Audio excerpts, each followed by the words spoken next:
Nellimattam saint Joseph ദേവാലയത്തിൽ വിശുദ്ധ യൗസേ പിതാവിന്റെ തിരുനാൾ കൊടിയേറി. വികാരി George Kurisumoottil കൊടിയേറ്റി.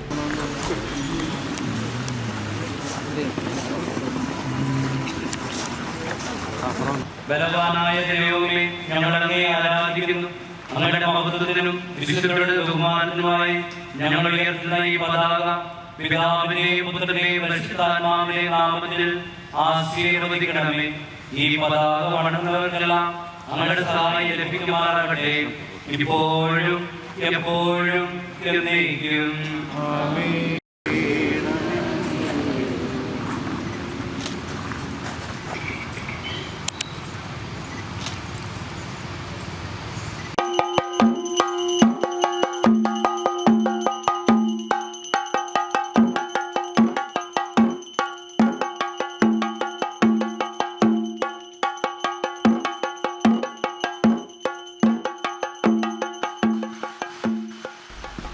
Reverend father Jofi വയലിൽ വിശുദ്ധ കുർബാന അർപ്പിച്ചു. പെരുന്നാൾ 24 ഞായറാഴ്ച സമാപിക്കും.